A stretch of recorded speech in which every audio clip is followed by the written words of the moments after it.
Duan Tianlong lives in a world of guarded boardrooms and inherited wealth, viewing every new face as a potential liability.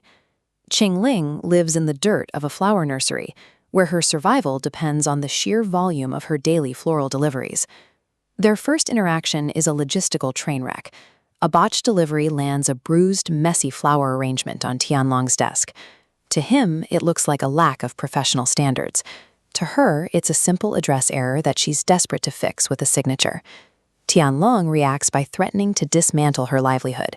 He calls for security, mocks her background, and promises to let his legal team handle what he perceives as a low-level scam. This initial encounter sets a baseline of open hostility. Within minutes, they have transitioned from strangers to legal adversaries, creating a social friction that defines their every future interaction.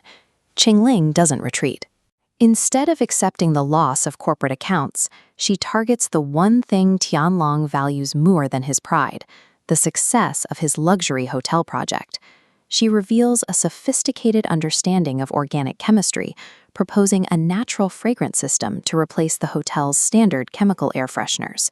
This diagram shows the mechanics of her proposal. The organic fragrance profile systematically neutralizes artificial odors at the molecular level, rather than just masking them. Faced with this data, Tianlong stops the threats and begins evaluating the technical merits of her work. This professional pivot draws the attention of those watching from the periphery. Shan Shan and Shui Qing watch as the man who once ordered security to drag Qingling out now sits with her to review atmospheric reports.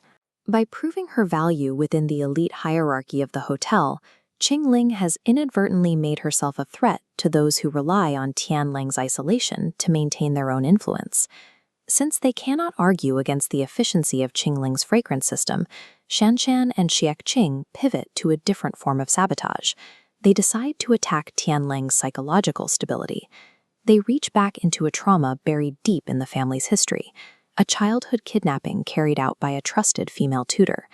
This psychological profile details the lasting damage of that event. It highlights a severe distrust of women who enter his personal space, and a specific intense phobia triggered by the imagery of tulips.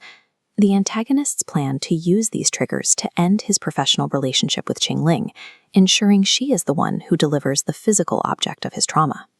The plan moves beyond social maneuvering. It is a calculated attempt to induce a medical crisis in a victim to preserve a family power structure. Shanshan puts the plan in motion by hiring Qingling to manage the floral design for Tianlong's high-profile welcoming gala.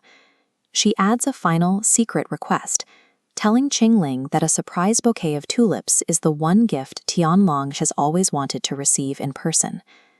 During the gala, Qingling approaches Tianling in front of his peers, holding the very flowers intended to shatter his composure. The sight of the tulips causes an immediate psychological break. Tianling collapses in the middle of the ballroom, leading to an emergency hospitalization. In the chaos, the family turns on Qingling. She is blamed for the medical emergency and physically removed from the hospital, while the antagonists present themselves as the protective guardians of his recovery. The trap used Qingling's own professionalism and earnest desire to please a client as the mechanism for her public and personal exile. While Shanshan and Shuiqing celebrate the success of their intervention, Qingling is left to process the fallout alone. She retreats to her grandmother's home, convinced that her presence is inherently harmful to Tianling and accepting the permanent end of her corporate career. The engineered crisis has achieved its goal, successfully separating the two protagonists and reinforcing the class boundaries that were briefly blurred by her talent. Inside the hospital, Tianling remains isolated, refusing to speak with his family or staff while he recovers from the shock of the event. However, the sabotage failed to account for one detail. The antagonists focused on the trauma of the tulips, but they missed the impact of the scent Qingling had developed. In the privacy of his room, Tianling reveals what he has been protecting from his family. He has held on to the custom-scented handkerchief Qingling gave him throughout the entire ordeal. Even as the antagonists celebrate her banishment, that scented fabric remains with him. It is physical proof that her influence persists, even when she is no longer allowed in the room.